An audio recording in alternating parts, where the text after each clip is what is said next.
Hi, and welcome to an optimistic Sagittarius full moon. At the end of this month, we have a uplifting, enthusiastic full moon in Sagittarius, giving us hope when things might be a little tougher, and also giving us a great opportunity to reframe our beliefs and really take into account that the way we think about the world and ourselves really shapes our reality. So let's look into it. The 31st of May at 1:44 a.m. Pacific Daylight Time and 10:44 a.m. Central European Time, we have a full moon in Sagittarius. And as with every full moon, there is a balance between the opposing signs, with the sun currently in Gemini and the moon in the opposite sign of Sagittarius. So this is very much about our thinking process, where Gemini likes to collect facts and likes to be very objective and rational. Sagittarius, on the other hand, wants to see the big picture, wants to think about what the truth is, what it all means, and works a lot more with the intuition rather than just logic. So here, this is about balancing both aspects. And if we take a closer look at the chart, we can see that this full moon is actually squaring, meaning in a challenging aspect, to the nodes of the moon, which are currently in Virgo and Pisces. Now, these also have to do with our thinking process, where Pisces is very dreamy and works with our intuition and our sort of more psychic way of seeing the world. Virgo is very much down to earth, and it looks at the facts, and it's very discerning with looking at all the small details.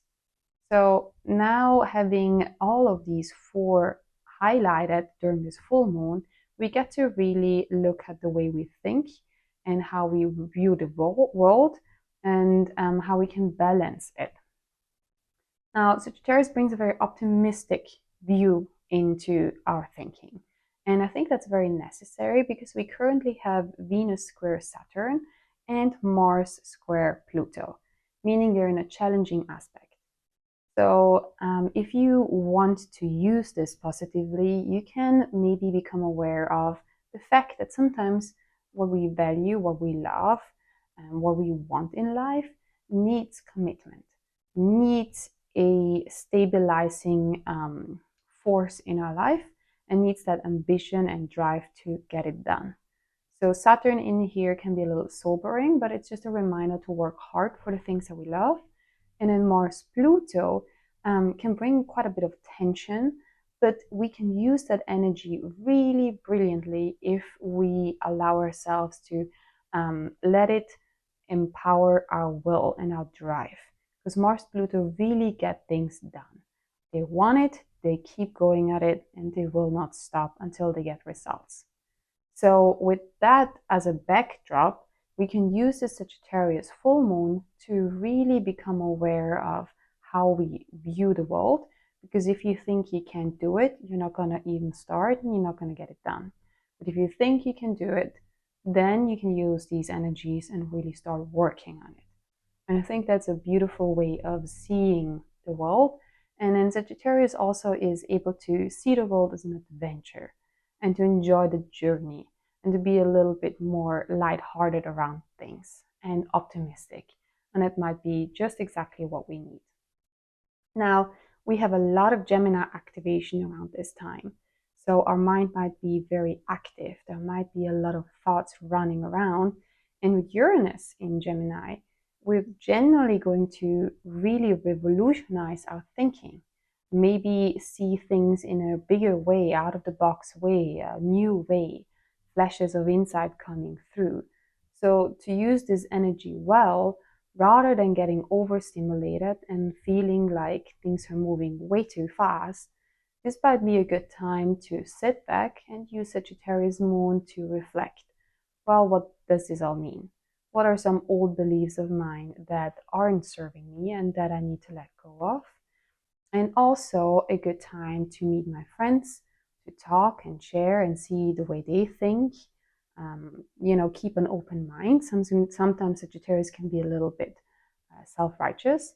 And if that comes up around that time, then that's a great opportunity to let go of that as well and to update old beliefs with new knowledge. Hopefully you can use this full moon to have some fun and to see life as a grand adventure and to be playful. But let's see where this falls into your personal chart and which house is activated for you, because then different themes might come up for you. If this full moon falls into your first house, then this highlights your beliefs about yourself, your identity, your self-image. You may have taken quite some risks in life, and they may be very well rewarded around this time. If during this time you feel you've stretched yourself too far and you aren't quite there where you want to be, you may need to upgrade the beliefs that you have around yourself, and you may need to really flame your optimism, your inner fire to keep going. If this falls into your second house, then all the questions around your self-worth are being highlighted. Your finances might come up here. So how are you spending money? Are you burning through your cash, or are you saving for the future? And here finding the balance of, looking at the facts and the numbers and also bringing in your optimism. This is also about the ability to receive. So make sure that you have good thoughts around your self-worth and beliefs around what you deserve in life. And then if this falls into your third house, then this especially highlights your everyday thinking and how your everyday thinking and communicating with yourself and with others, and the way you share on social media with your friends, in your journal, is shaped by your beliefs. And sometimes you may want to have a closer look at your childhood and see what beliefs have been planted in your mind at an early age, and if they're still relevant and useful for you. If this falls into your fourth house, then your early home upbringing might come up, and maybe there is a trigger that shows you that you might still need some inner child healing. This might also be a completion and celebration around the home that you've built for yourself, whether that is maybe even abroad with Sagittarius on the IC, or where you grew up. You just want to be able to feel free and light, but still have that groundedness that you need for your home. If this falls into your fifth house, then this might be a very fun time for you. And so joy, creativity, and play are highlighted around this time. And you can be very much the life of a party. Just make sure that you're still able to be there for others and have others be there for you when things get maybe a little tougher. If this full moon falls into your sixth house, then you may want to think about your daily life and your work routine.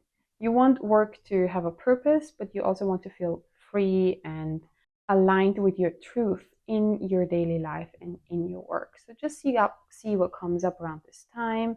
If there is a completion of some sorts that is in regard of your work, and if that still feels true to you. If this full moon falls into your seventh house, then close relationships, whether that is romantic relationships, business relationships, or close friendships, are coming up for you. And beliefs you have around what it means to be in a close relationship to someone. How committed are you? How committed are they? How much fun are you allowing yourself to have? And general themes of what it means to build a life together with someone else, whether that is for business or whether that's romantic or whether that's within friendships. And then we have the eighth house. So if this full moon falls into your eighth house, then see if there is any triggers coming up around that time. This has to do very often with our inner world and our growth that we go through to heal inner psychological wounds. Sometimes this also just has to do with shared resources. So again, looking at the facts of what's happening there if you're dealing with that sort of stuff, and just seeing how you're able to receive and give, and if that is all in balance. If this full moon falls into your eighth house, sometimes there's a tendency to want to run away when things get tough or too close with others, and just see if you can still stay there and look at whatever may come up and heal that part of yourself. If this full moon falls into your 9th house, then this very much has to do with your beliefs about yourself, but mostly, the world view that you have. And this is where we expand our mind a lot, whether that's through education or traveling. So see how far you've come in redefining what you think about different things, and expanding your horizon, or what might come to a conclusion around maybe teaching or writing as well.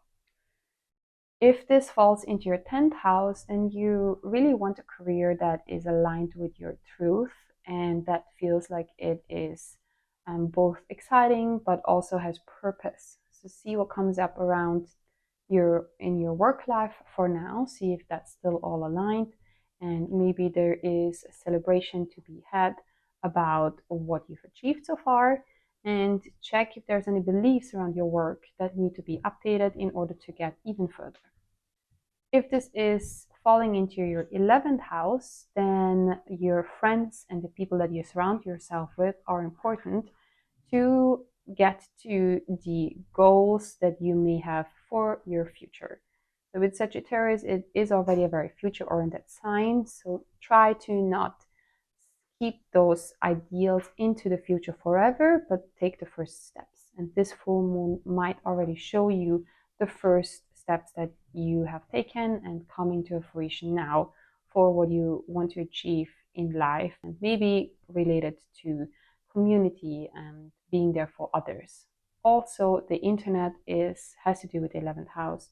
So are you, for example, sharing yourself online, sharing your worldviews, your thoughts online? That might be an expression of this as well. If this full moon falls into your 12th house, then see if there is any subconscious fears that might come up around that time, or just that creativity that comes from another realm coming through, and how are you using those gifts. With the 12th house and a full moon there, I would also really check your nightly dreams, see what comes up.